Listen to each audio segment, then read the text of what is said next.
सबसे ज्यादा मिथ्स हैं। मिथ का मतलब होता है कुछ झूठ फैले हुए हैं, कुछ अफवाहें आपकी फैली हुई हैं। इस पोस्ट को देख के सबसे पहले आपके मन में क्या ख्याल आता है? क्या पैसा ही पैसा होगा? बहुत पैसा कमाएंगे? सबसे पहले मैं इसी मिथ को तोड़ने का प्रयास करूंगा। मैं आपको ये नहीं कहूंगा कि अगर आपको ये जानना है तो पूरी वीडियो को आगे तक देखें। मैं यहीं पे बता देता हूं, ये सबसे बड़ा मिथ है कि इनकम टैक्स में पैसा ही पैसा होगा।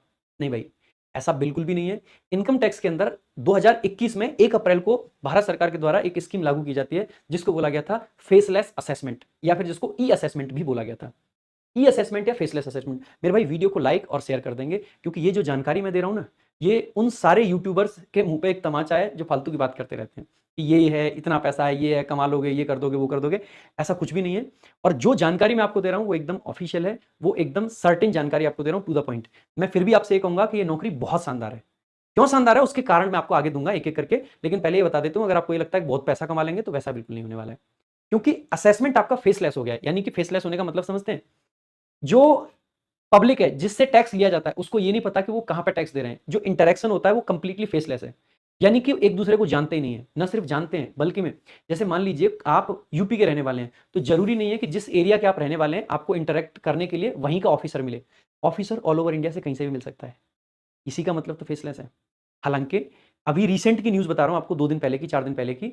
अभी आपने देखा भी होगा शायद, इंडिया टुडे में भी न्यूज आई थी, कई सारी जगह पे न्यूज आई थी कि सरकार कंसीडर कर रही है कि फेसलेस जो है उसको ऑप्शनल कर दिया जाए।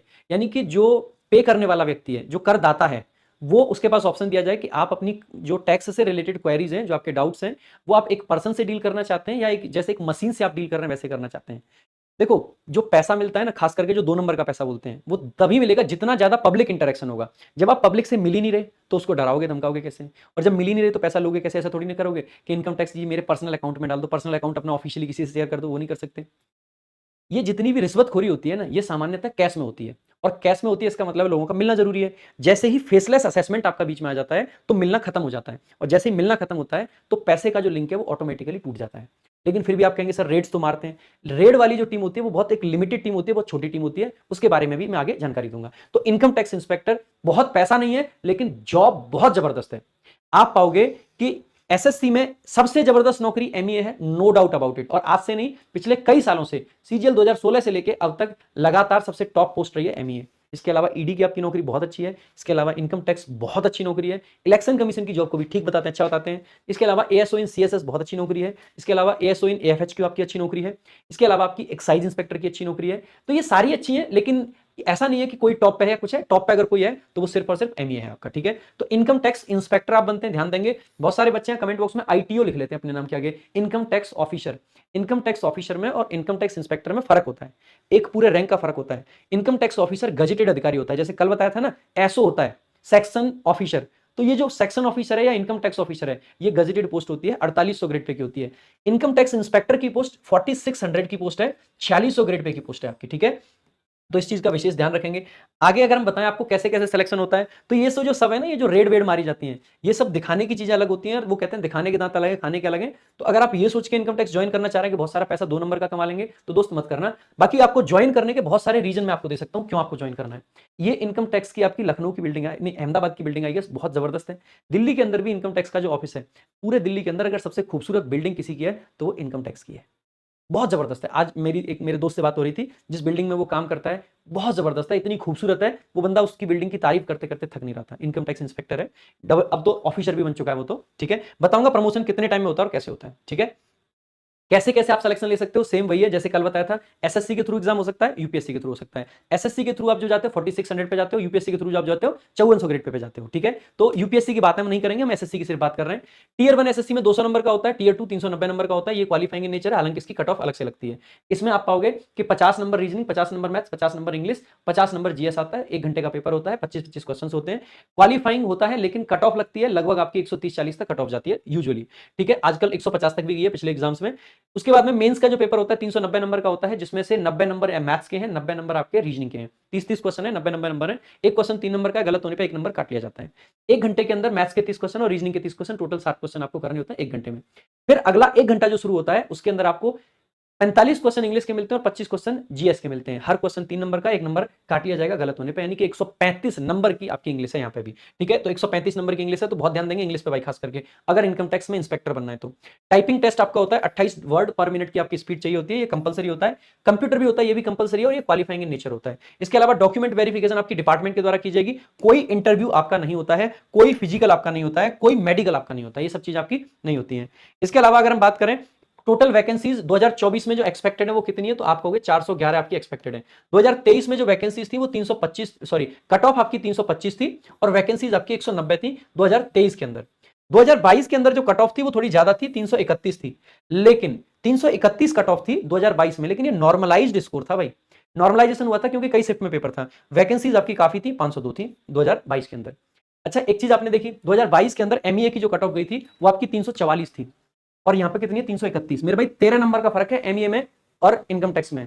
तो इनकम टैक्स जो है एमईए से काफी नीचे की जॉब है, ना कि ऊपर की। ठीक है, वैकेंसीज आप देखोगे 2023 में भी आप देखोगे कि एमईए की कितनी गई थी, 331, और इनकम टैक्स की कितनी गई है, 325। हर साल पीछे है, 2016 से लेके 2015 से लेके हर साल एमईए की कट ऑफ आपकी ज्यादा जाती है, ना कि इनकम टैक्स की। ठीक है, तो ये आपकी इस तरीके से कट ऑफ रही है। 2024 में क्या कट ऑफ एक्सपेक्ट कर सकते हैं, तो आप 24 में इजीली इससे कम ही कट ऑफ एक्सपेक्ट कर सकते हैं। लगभग आप कह सकते हैं कि 320 के आसपास आपकी कट ऑफ जाने के चांसेस है, या फिर आप लगभग बराबर मान सकते हैं 325 तक इनकम टैक्स की कट ऑफ जाएगी। कितने में से मेरे भाई, 390 में से। ठीक है, 390 में से। इसके अलावा आपको बताया था ये पेपर का शेड्यूल, आपके ये पेपर होते हैं, नेगेटिव मार्किंग होती है, घंटे का टाइम होता है, ये सब आप जानते हैं। अब अगर वर्क प्रोफाइल की बात करें कि वर्क प्रोफाइल कैसी है, मेरे भाई दो तरीके का काम होता है, एक आपका डेस्क जॉब होता है और एक आपका फील्ड जॉब होता है। जो डेस्क जॉब है उसको असेसमेंट वाला पार्ट बोलते हैं इनकम टैक्स में, जो असेसमेंट वाला पार्ट है। ठीक है, और जो बाकी का है वो आपका क्या है, नॉन असेसमेंट वाला पार्ट है, ये आपकी फील्ड जॉब कहलाती है। ठीक है, तो डेस्क जॉब और फील्ड जॉब ये दोनों अलग अलग हैं आपके। यहां पे क्या होता है, ये जो असेसमेंट वाले हैं ये वेरीफाई करते हैं इनकम टैक्स के रिकॉर्ड्स को, किसने इनकम टैक्स भरा है, किसने नहीं भरा, कौन टाइम से टीडीएस भरता है नहीं भरता है, किस कंपनी ने कितना फ्रॉड किया है, कौन कितना इनकम टैक्स बचा रहा है, ये सारी चीजें। उसके अलावा जितने भी टीडीएस क्लेम किए जाते हैं उनको वेरीफाई करते हैं। टीडीएस क्या होता है मेरे भाई, जनरली आप पाओगे, आप जहां पे भी जॉब करते हैं आपका 10% टीडीएस कटता है। यानी कि मान लीजिए जैसे कि आपको 1 लाख रुपए महीने मिलती है सैलरी, तो आपको 1 लाख की जगह 90,000 रुपए महीने मिलेगी। आपने साल में टोटल कमाए 12 लाख रुपए, तो आप कहोगे कि आपके सर 10,000 रुपए महीने के हिसाब से 10% के हिसाब से 1,20,000 तो कट गए। तो फिर आप उसको क्या करेंगे, वो क्या आपके गए टैक्स में चले गए? नहीं, बहुत सारे लोग टीडीएस क्लेम करते हैं, वो कहते हैं देखो जी हमारा ये जो टैक्स कटा है इतना नहीं कटना चाहिए था, हमने इस 12 लाख रुपए में से हमने 7-8 लाख रुपए तो खर्च कर दिए। ये देखिए कुछ कुछ चीजें ऐसी होती हैं जो टैक्स फ्री होती हैं, बहुत सारी चीजें हैं जो टैक्स फ्री होती हैं, जैसे कि आई गेस अगर आपने एनपीएस अकाउंट खोल रखा है, एनपीएस अकाउंट में आप पैसा डालते हैं तो वो पैसा आपका टैक्स फ्री है। ठीक है, एनपीएस अकाउंट में 1.5 लाख रुपए पर साल तक का पैसा आपका टैक्स फ्री है, तो 1.5 लाख रुपए आपने वहां बचा लिए। इसके अलावा जो आप होम रेंट दे रहे होते हैं वो आपका टैक्स फ्री हो जाता है, तो वहां पे कुछ सेविंग आप कर लेते हैं। इसके अलावा वेरियस थिंग्स होती हैं जो आपके सीए आपको बता सकते हैं कहां कहां से आप टैक्स बचा सकते हैं, वो सब दिखा के आप कहोगे जी मेरी अल्टीमेट इनकम तो कुछ है ही नहीं, तो उसमें से जो टैक्स है वो मुझे वापस मिलना चाहिए। टीडीएस आसानी से वापस मिल जाता है, ऐसा कुछ मुश्किल काम नहीं है, बहुत फेयर प्रोसेस है सरकार का, टीडीएस मिल जाता है। ये सब काम कौन संभालता है, इनकम टैक्स संभालता है। इसके अलावा भाई रिफंड आपका जो कंपनीज का होता है, कंपनीज से जो बड़ा बड़ा पैसा जाता है उसको भी रिफंड भी किया जाता है, वो रिकॉर्ड्स के बेसिस पे सीए का काम होता है ये सारा का सारा। तो बाकी ये इनकम टैक्स की तरफ से जो हमारे इंस्पेक्टर्स लगते हैं वो संभालते हैं, बाकी इवैल्यूएट कौन करता है, बाकी इनकम टैक्स वगैरह इवैल्यूएट करना ये सब इनका काम होता है।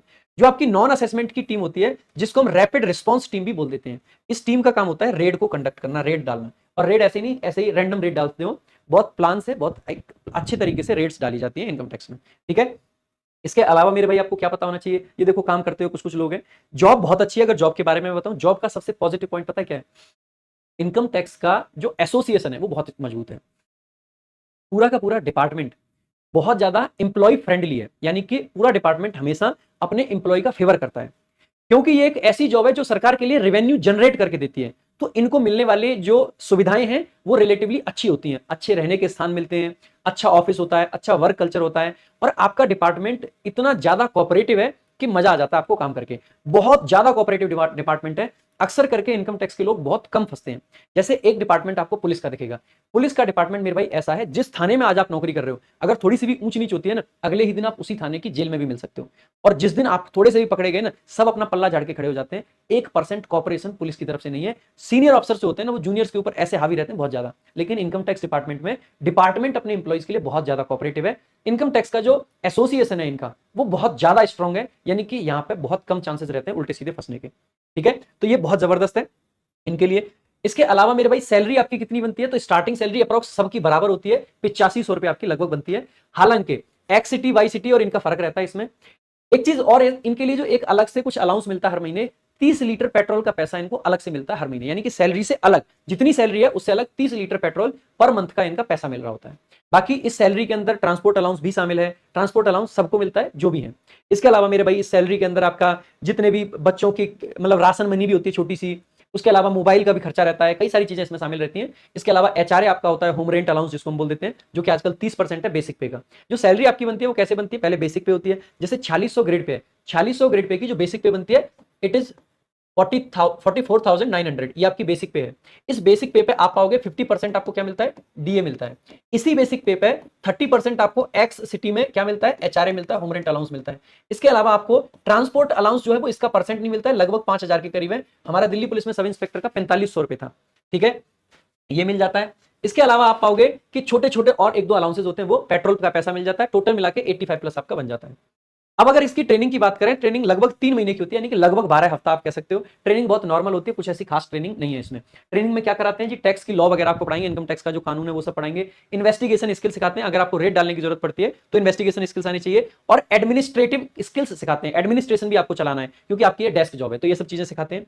इसके अलावा पर्क्स इसके क्या होते हैं उससे पहले मैं आपको बताना चाहूंगा, जैसे ही आप इनकम टैक्स का एग्जाम क्लियर करके, मतलब एसएससी सीजीएल का एग्जाम क्लियर करके इनकम टैक्स में आपकी ज्वाइनिंग होती है, ज्वाइनिंग के बाद में इनकम टैक्स में अंदर जाके आपको एक एग्जाम और देना होता है, जिसको बोलते हैं कंफर्मेशन एग्जाम।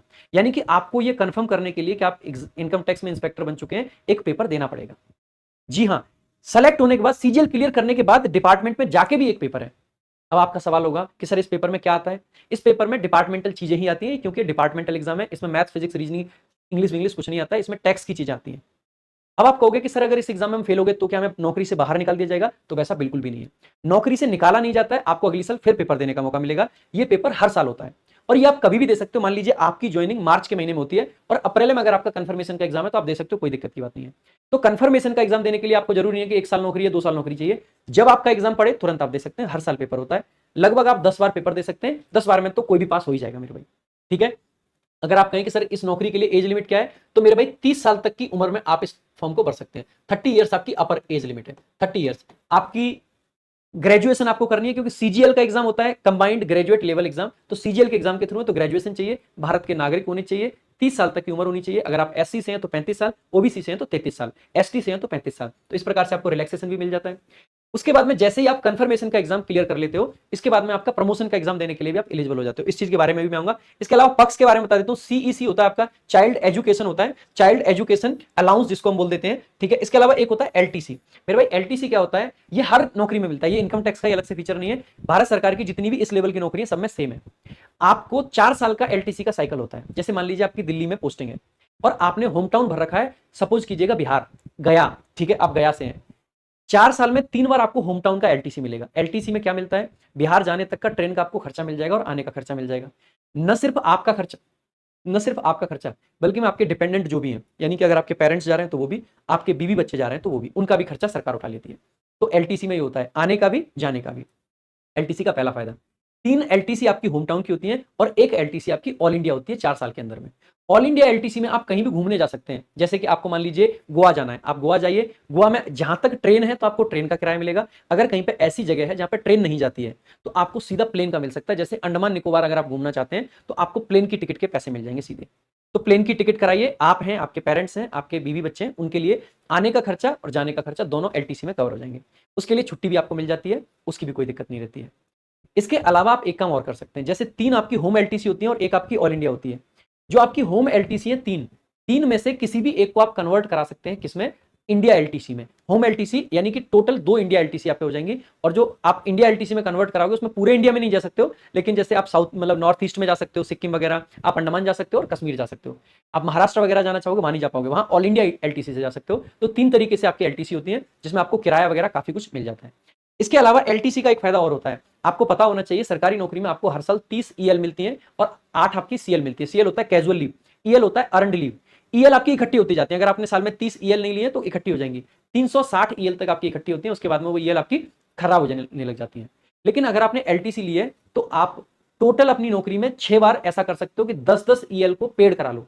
अर्नड लीव है, यानी कि आप उसकी पे ले सकते हो, और वो आपको तभी मिलती है जब आप एलटीसी पे घूमने गए। आप 10 दिन के लिए घूमने गए, आपने 10 दिन की ईएल को कैश इन करा लिया कि जी मुझे खर्चे के लिए पैसे चाहिए, ये मेरी इतनी ईएल बची हुई है। मान लीजिए आपके पास में 50 ईएल है, आप कहोगे 10 ईएल का पैसा मुझे दे दीजिए, आपकी ईएल 50 से 40 रह जाएंगी, 10 ईएल यानी कि 10 दिन की सैलरी आपको एक्स्ट्रा मिल जाएगी।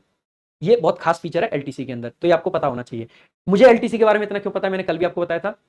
मैडम है, मैडम एमईए में है, पूरा दिमाग यही चलता है कि कहां से कौन से कैश कराए जा सकते हैं और कैसे कैसे चीजें कर सकती हैं, ठीक है। सिलेक्शन लेकिन भाई पहले लेना पड़ेगा, मेहनत करनी पड़ेगी, और ये सब चीजें आपको इसीलिए बताई जा रही हैं क्योंकि आप इनसे मोटिवेट होकर सिलेक्शन के लिए काम कर पाओ, मेहनत कर पाओ, ये मोटिवेशन है आपका।